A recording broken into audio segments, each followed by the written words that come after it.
देखो बेहतर, क्रिस्टलीय और अक्रिस्टलीय ठोस।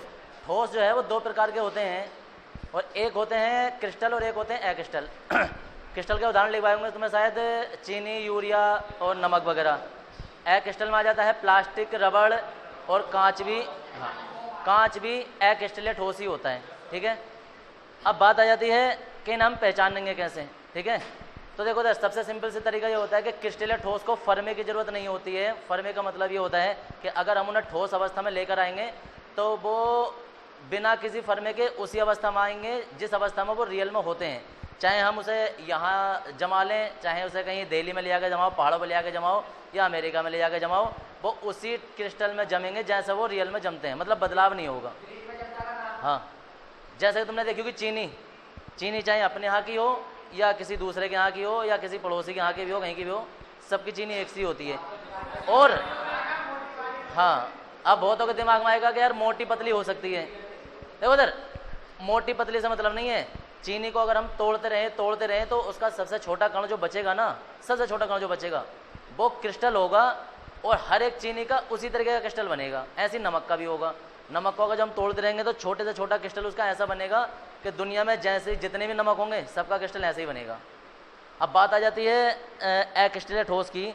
अक्रिस्टलीय ठोस को जिस आकृति में ढालना चाहेंगे उसे हमें फरमे की जरूरत पड़ेगी, उसे हमें किसी फ्रेम में ढालना पड़ेगा, तभी वो उसी आकार में आएगा। और एक सिंपल सी तरीका तो ये होता है कि अगर हम उसे तोड़ना चाहेंगे तो पहली बात तो क्रिस्टल के रूप में टूटेगा ही नहीं। किसी ने वो देखी होगी गंधक देखा? हाँ, गंधक। हाँ, अगर गंधक पर तुम हथौड़े से चोट मारो तो उसके जो क्रिस्टल होंगे, क्रिस्टल नहीं होंगे, मतलब उसके जो टुकड़े होंगे ना, वो समान आकार के नहीं होंगे। कोई किसी आकार में टूटेगा, कोई किसी आकार में टूटेगा, और कोई किसी का चूरा मच जाएगा, किसी के अभी मोटे मोटे कण हो जाएंगे। ऐसे ही तुम्हारे पास और भी फास्फोरस हो सकती है, या रबड़ हो सकती है, प्लास्टिक हो सकता है, पत्थर नहीं हो सकता। अभी बता रहा हूँ, देखो मैं बताता हूँ। पत्थर जो है ना, सहसंयोजक ठोस होता है। सहसंयोजक ठोस का मतलब होता है वो एक क्वार्ट्ज क्रिस्टल होता है। क्वार्ट्ज क्रिस्टल के अणु जो होते हैं ना, वो सहसंयोजक बंध द्वारा जुड़े होते हैं, होता वो भी ठोस ही है। लेकिन हम उसे कहें क्रिस्टलीय ठोस तो क्रिस्टल के रूप में बढ़ सकता है, लेकिन अलग अलग पत्थरों की क्वालिटी अलग अलग होती है। पत्थरों की क्वालिटी भी होती है, एक क्वार्ट्ज क्रिस्टल होता है, क्राउन क्रिस्टल होता है, अलग अलग क्रिस्टल होते हैं, लेकिन वो भी क्रिस्टल में ही आएगा वैसे।